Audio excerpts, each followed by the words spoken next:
Without faith, you can never overcome sin. और बिना विश्वास के आप कभी भी पाप के ऊपर जयवंत नहीं हो सकते हैं. You cannot overcome the devil. और आप शैतान के ऊपर जयवंत नहीं हो सकते हैं. You cannot overcome the spirit of this world. और आप इस संसार की आत्मा के ऊपर जयवंत नहीं हो सकते हैं. See 1 John chapter 5. पहला यूहन्ना उसका 5 अध्याय. 1 John chapter 5. पहला यूहन्ना उसका 5वां अध्याय. It says here in verse 4. और यहाँ पे चौथे वचन में लिखा है. 1 John 5 verse 4. पहला यूहन्ना 5 अध्याय उसका चौथा वचन. This is the victory that overcomes the world, our faith. और यही वह विजय है जिससे संसार पर जय प्राप्त होती है, और वह हमारा विश्वास है. People think of faith as something very strange and they say, how to get faith? I don't have faith. और लोग विश्वास के बारे में समझते हैं कि विश्वास कोई विचित्र वस्तु है, और इसकी कल्पना करते हैं कि हमें विश्वास कैसे प्राप्त होगा. Can you believe that God loves you when he sent his son to die on the cross? और क्या आप इस बात के ऊपर विश्वास कर सकते हैं कि परमेश्वर ने आपसे प्रेम किया जब उसने अपने पुत्र को आपके लिए क्रूस के ऊपर मरने को भेजा? Meditate on that. आप इस वचन के ऊपर मनन करें. That is how I got faith when I was converted. और इसी रीति से जब मेरा नया जन्म हुआ तो मैंने विश्वास को प्राप्त किया. From the time I've got converted, और जिस समय से मेरा नया जन्म हुआ, for 61 years, 61 वर्षों तक, my main meditation is how much Jesus loved me that he died for me on the cross. मेरा सबसे बड़ा मनन का विषय यह रहा कि यीशु ने मुझसे कितना प्रेम किया कि वह मेरे लिए क्रूस के ऊपर मर गया. You may not believe it, but even today, there are times when I weep when I think of it. और आप इस बात के ऊपर शायद विश्वास ना करें, परंतु आज भी जब मैं इसके ऊपर मनन करता हूं तो मैं रोता हूं. Many times when I get up in the morning, that's what I think of. और अनेक दिन जब मैं सुबह उठता हूं तो इसी बात के ऊपर मैं सोचता हूं. I begin my day by thinking how much God loves me. और मैं अपने दिन की शुरुआत इसी बात से करता हूं, यह सोचते हुए कि कितना अधिक परमेश्वर ने मुझसे प्रेम किया. That is the basis of my faith. और यही तो मेरे विश्वास का आधार है. And by faith we overcome the world. और विश्वास के द्वारा ही हम संसार के ऊपर जयवंत होते हैं. When we talk about world, we are not talking about the people of the world. और जब हम संसार के विषय में बात कर रहे हैं तो हमारा तात्पर्य संसार के लोगों से कतई नहीं है. The world is described in 1 John chapter 2 verse 16. और जो संसार है उसकी व्याख्या पहला यूहन्ना उसके दूसरे अध्याय के 15वें वचन में दिया गया है. 3 things. वहां पे 3 बातें हैं. The lust of the flesh, शरीर की अभिलाषा, the lust of the eyes, आंखों की अभिलाषा, and the pride of life. और जीविका का घमंड. There are many evil desires in our flesh called the lust of the flesh. और हमारे शरीर में बहुत कई सारे बुरी अभिलाषाएं होती हैं जिन्हें कहा जाता है शरीर की अभिलाषाएं. No, bitterness, anger, क्रोध, कड़वाहट, discouragement, निराशा. And there are so many sins called the lust of the eyes. और उसके अलावा बहुत सारे पाप होते हैं जिन्हें आंखों की अभिलाषा कहा गया है. Lusting after women. और स्त्रियों के ऊपर कुदृष्टि डालना. Lusting for more and more money. और अधिक पैसे कमाने की लालसा करना. And desiring what other people have. और उन चीजों की लालसा करना जो दूसरों के पास है. Jealous of other people. और दूसरे लोगों से ईर्ष्या रखना. And then the third thing is the pride of life. और उसके बाद जो तीसरी बात है वो है जीविका का घमंड. That makes us think we are very important people. और जो हमें इस बात को सोचने के लिए विवश करती है कि हम बहुत ही महत्वपूर्ण लोग हैं. People get a little education, get a job, and then they think they are very important. और लोग थोड़ा सा पढ़ाई लिखाई कर लेते हैं, उसके बाद उन्हें नौकरी मिल जाती है तो वो सोचते हैं कि बहुत बड़े व्यक्ति हैं. Or they study the Bible and they begin to preach, and then they begin to think they are very important people. और उसके बाद वे सोचते हैं कि पैसा कमाने के बाद कि वो बहुत ही महत्वपूर्ण व्यक्ति बन गए हैं. Or they got victory over some sin and they suddenly think that they are very holy people. और यदि उन्हें पाप के ऊपर कोई जय मिल जाता है तो वे अचानक से सोचने लगते हैं कि वे बहुत ही पवित्र व्यक्ति बन गए हैं. Pride is like an onion. और जो घमंड है वह प्याज के छिलके के समान है. You think you got rid of it by taking off one skin? No, there are 100 skins underneath that. और आपको लगता है कि आप एक पाप के ऊपर जयवंत तो हो गए हैं, परंतु उसके नीचे और 100 परतें पाई जाती हैं. That is the world. और यही तो वो संसार है. The lust of the flesh, the lust of the eyes, and the pride of life. और संसार, शरीर की अभिलाषा, जीव और आंखों की अभिलाषा और जीविका का घमंड। How to overcome this? और इन सारी चीजों के ऊपर जयवंत कैसे हुआ जाए? 1 John 5:4 says, by faith. पहला यूहन्ना 5 का 4था वचन कहता है विश्वास के माध्यम से। Faith is not some invisible thing that I have to go seeking for. और विश्वास कोई अदृश्य वस्तु नहीं जिसकी खोज में मुझे जाना है। It is just first of all believing God loves me so much. और यह सबसे पहली बात है, यह विश्वास करना कि परमेश्वर मुझसे कितना प्रेम करता है। I always think of myself as a special favorite child of God. और मैं हमेशा अपने विषय में यह सोचता हूं कि मैं परमेश्वर का बहुत ही विशेष और प्रिय संतान हूं। Not because I am preaching and serving Him. सिर्फ इसलिए नहीं कि मैं उसको प्रचार करके उसकी सेवा कर रहा हूं, नहीं, नहीं, But because I believe that He loved me so much that He sent His Son to die for me. परंतु इसलिए क्योंकि मैं इस बात के ऊपर विश्वास करता हूं कि वह मुझसे इतना प्रेम करता है कि उसने अपने इकलौते पुत्र को मेरे लिए भेजा ताकि वह I मेरे लिए don't मर जाए। doubt that at all. और मैं इसके ऊपर जरा भी संदेह नहीं करता हूं। That is why I believe I am a favorite special child of God. और तभी तो मैं इस बात के ऊपर विश्वास करता हूं कि मैं परमेश्वर का एक प्रिय संतान हूं। That is why I've got a solid foundation under my life. और तभी तो मेरे जीवन के नीचे एक मजबूत नींव पाई जाती है। You can have that same foundation. और आप भी यही नींव को अपने जीवन में रख सकते हैं। You don't have to be a preacher like me. और आपको मेरे समान कोई प्रचारक बनने की जरूरत नहीं है। Preaching is a gift. और जो प्रचार करना है वह एक वरदान है। And God can give it to anybody. और परमेश्वर इस वरदान को किसी को भी दे सकता है। If God doesn't give it to you, you can go to Bible college and study for 50 years. You will not be a preacher. और यदि परमेश्वर आपको यह ना दे तो आप बाइबल कॉलेज जाकर के वहां पे 50 वर्ष तक अध्ययन करें, फिर भी आपको यह ज्ञान हासिल नहीं होगा। You will not be an anointed preacher. और आप कभी भी एक अभिषिक्त प्रचारक नहीं बन पाएंगे। To be an anointed preacher, God has to give you that gift. और एक अभिषिक्त प्रचारक बनने के लिए परमेश्वर को आपको यह वरदान देना अनिवार्य है। Many people, when they hear my testimony, they say, "Oh, I want that so that I can also preach like Brother Zach." और बहुत सारे लोग जब मेरी गवाही सुनते हैं तो कहते हैं कि मुझे भी यह बात चाहिए ताकि मैं भी भाई जैक के समान प्रचार कर सकूं। I tell everybody in CFC churches, don't try to be like me. God's calling for you is different from mine.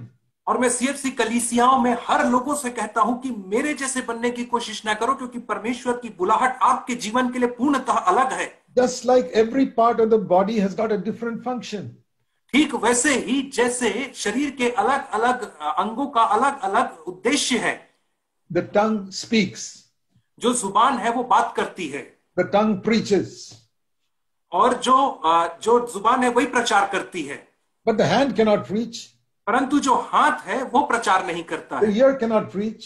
और जो कान है वो प्रचार नहीं करता है। But these are all important parts of the body.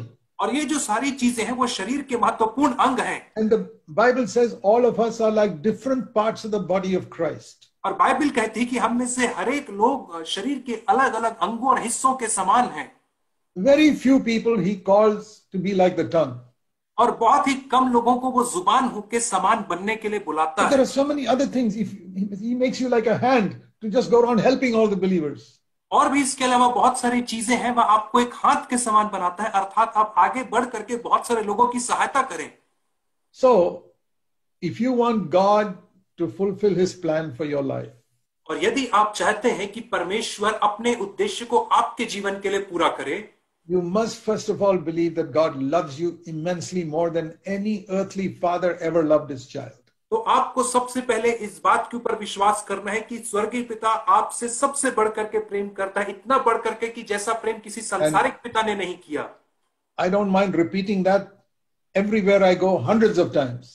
और मुझे इस बात को दोहराने में कोई भी आपत्ति नहीं है, सैकड़ों बार किसी भी जगह में मैं जाऊं तो। Because I am convinced that is the main reason so many believers are discouraged and defeated. क्योंकि मैं मानता हूं यही वह मुख्य कारण है जिसके वजह से बहुत सारे विश्वासी लोग पराजित हैं और निराशा में हैं। How do I know? मैं कैसे जानता हूं? After I was born again, मेरे नया जन्म होने के बाद for 16 years, I was defeated and discouraged. 16 वर्षों तक मैं खुद स्वयं निराशा में था और अवसाद में था। So you say, oh, Brother Zach, you mean for the next 16 years, I'll also have to be discouraged and defeated? तो आप कहेंगे भाई जैक, इसका मतलब यह है कि आने वाले 16 सालों तक मुझे भी निराशा में रहना पड़ेगा क्या? No. नहीं। if I had heard this message when I was converted 61 years ago, I would not have lived defeated for 16 years. और यदि मैंने इस संदेश को उस समय सुना होता, आज से 61 वर्ष पहले जब मेरा नया जन्म हुआ होता, तब मैं फिर उसके बाद पराजित नहीं होता. But when I was converted, the preachers only told me Jesus forgives you. परंतु जब मेरा नया जन्म हुआ था, तब के प्रचारकों ने मुझे केवल इतना बताया था कि यीशु मसीह आपके पापों को केवल क्षमा करता है. And they told me you'll never get victory over sin till you go to heaven. और उन्होंने कहा जब तक तुम स्वर्ग नहीं जाओगे तब तक तुम पाप के ऊपर जयवंत नहीं हो सकते हो. It's like telling a newborn child, it's like telling a 6-month-old child. और ये ठीक वैसा ही जैसे एक 6 महीने के बच्चे को हम कह रहे हैं, You will never walk. तू कभी नहीं चलेगा. You will fall, you will fall, you will fall. तू गिरेगा गिरेगा गिरता ही रहेगा. It's 1 year old now. और अभी वो 1 साल का हो गया है. You tell the child, you'll never walk. और आप उस बच्चे से कह रहे हो कि तू कभी नहीं चलेगा. You will fall, you'll fall. तू गिरेगा और गिरता ही रहेगा. And say, Daddy, what about 5 years from now? तो वो बच्चा पूछेगा, पिताजी आज से 5 साल बाद क्या होगा? 5 years from now, 50 years from now, you'll keep on falling. तो उसका बाप कहेगा कि आज से 5 साल बाद या 50 साल बाद तू गिरता ही रहेगा. What sort of father is that who tells a child something like that? किस प्रकार का बाप है जो अपने बच्चे को इस रीति से संबोधित करता है? No, we expect a child to walk by the time it's 1 year old. और हम एक बच्चे से आशा करते हैं कि जब वो 1 साल का हो तो चलना आरंभ कर दे. By the time it's 2 years old, we expect him to be running. और जब वो 2 साल का होता है तो हमारी आशा उससे यह होती कि वो दौड़ना आरंभ कर दे. What do you think of a child who's still crawling and it is 10 years old? और आप उस बच्चे के विषय में क्या सोचते हो जो 10 वर्ष का होने के बाद भी रेंग करके चलता है? So many of God's children are like that. और परमेश्वर की बहुत सारी संतानें ऐसी ही हैं. Supposing your father has got 7 or 8 children. उदाहरण स्वरूप एक पिता के 7 और 8 बच्चे हैं. 15 years old, 12 years old, 8 years old, 6 years old. 15 साल, 12 साल, 8 साल, 6 साल ऐसे. But all of them are crawling. None of them can walk. और वो सारे बच्चे रेंगते हैं, उनमें से कोई भी बच्चा चल नहीं पाता है. You think the father will be happy? आपको क्या लगता है कि वो बाप खुश होगा? Do you think God is happy when he sees his children falling into sin regularly? और आपको क्या लगता है कि परमेश्वर खुश होता है जब वो देखता है कि उसके बच्चे बार बार पाप में गिर रहे हैं? The father will take those children to a doctor and say, what is wrong with my children? They are not walking. और वह जो पिता है वह इन बच्चों को एक डॉक्टर के पास ले जाएगा और उन डॉक्टर से पूछेगा ऐसा क्या गड़बड़ी इनके साथ कि ये नहीं चल पा रहे हैं. And what sort of useless doctor will that be who tells the father, no, your children will keep on crawling for 50 years? और वो कौन सा ऐसा मूर्ख डॉक्टर होगा जो उस पिता से कहेगा कि नहीं, आपके बच्चे जीवन पर्यंत ऐसे ही रेंगते रहेंगे. Those were the useless preachers I heard 60 years ago. और यही वो व्यर्थ और बेकार के प्रचारक थे जिन्हें आज से 60 वर्ष पहले मैंने सुना था. Who told me you'll never walk in victory, you'll always be defeated. जिन्होंने मुझसे कहा था कि तू कभी भी विजयी जीवन में नहीं चल पाएगा, तू हमेशा पराजित रहेगा. That is why it took 16 years. तभी तो मुझे 16 साल लग गए. But then I got so fed up with my own life. और उसके बाद ऐसा हुआ कि मैं अपने स्वयं के जीवन से इतना I began to cry to God and prayed to him and fasted and sought his face. कि मैं परमेश्वर के सामने गया, मैं रोया, आंसू बहाए, पुकारे, उपवास के साथ मैंने उससे पूछा. And I said, Lord, I don't want to live this defeated life. और मैंने कहा कि प्रभु जी, मैं इस पराजित जीवन को नहीं जीना चाहता हूं. Then God changed my life 45 years ago. और उसके बाद आज से 45 साल पहले परमेश्वर ने मेरे जीवन को परिवर्तित कर दिया. He filled me with the Holy Spirit. उसने मुझे पवित्र आत्मा से भर दिया. And gave me the strength to overcome. और मुझे सामर्थ्य दी ताकि मैं जयवंत हो सकूं. I didn't become perfect in one day. और मैं एक दिन में सिद्ध नहीं बन पाया. But I entered the land of Canaan. परंतु मैंने कनान के राज्य में प्रवेश किया. And one by one I could kill the giants in my life. एक एक करके मैंने अपने जीवन के दानवों को मार गिराया. And now I occupied so much of the land of Canaan because I killed those giants. और अब मैंने कनान के देश के बहुत बड़े जमीन के हिस्से को हासिल कर लिया क्योंकि मैंने अनेक दानवों को मार गिराया है. There's still more I have to occupy till Jesus comes. परंतु अभी भी बहुत सारी भूमि बची हुई है जिसको मुझे हासिल करना है जब तक यीशु I know Masih. God will help me. और उसके लिए प्रभु मेरी सहायता करेगा. But if I had heard this message 60 years ago, I could have started then.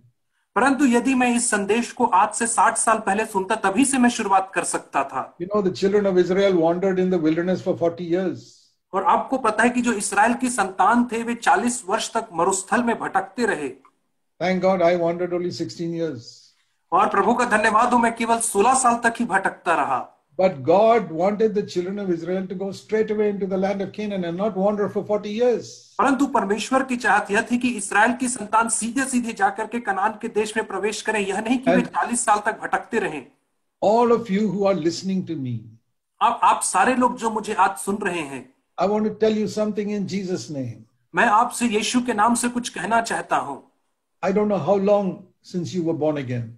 और मुझे नहीं पता कितना समय हो गया है आपका नया जन्म हुए। I want to tell you in Jesus' name, God does not want you to wander in the wilderness. मैं आपसे यीशु के नाम से यह कहना चाहता हूं कि परमेश्वर की यह चाहत कतई नहीं कि आप मरुस्थल में भटकें। He wants you to be an overcomer. वह चाहता है कि आप एक जयवंत व्यक्ति बने। The giants of sin in your life are like the giants of Canaan. और जो पाप के दानव आपके जीवन में है वे ठीक कनान देश के दानवों के समान है। And God can give you the power to kill every one of those giants. और परमेश्वर आपको सामर्थ्य दे सकता है कि आप उन हर एक दानवों को मार गिराओ। You can't do it. आप अपने आप से नहीं कर सकते हो। When those Israelites saw the giants, you know what they said? Oh, we are like grasshoppers in front of these huge people. और जब उन इस्राएलियों ने उन दानवों को देखा तो उन्होंने कहा कि हम इनके सामने टिड्डियों के जैसे हैं। We are like these small insects. How can we conquer these giants? और हम छोटे छोटे कीड़े मकोड़ों के समान हैं, हम कैसे इन बड़े बड़े दानवों के ऊपर जयवंत होंगे। But there were two people called Joshua and Caleb. They said, if God is with us, we can kill all of them. परंतु वहां पे दो लोग थे, यहोशू और कालेब। उन्होंने कहा यदि परमेश्वर हमारे साथ है तो हम इन तमाम लोगों को मार गिरा सकते हैं। You must have that faith. आपके पास भी वही विश्वास होना चाहिए। Oh God, if you gave your own son to die for me when I was your enemy, हे परमेश्वर, यदि तूने अपने पुत्र को मेरे लिए तब मरने के लिए भेजा जब मैं तेरा शत्रु था, then now that I'm your friend, won't you do much more for me? तो अब जब मैं तेरा मित्र बन गया हूं तो तू मुझे लिए बढ़ करके क्यों ना करेगा।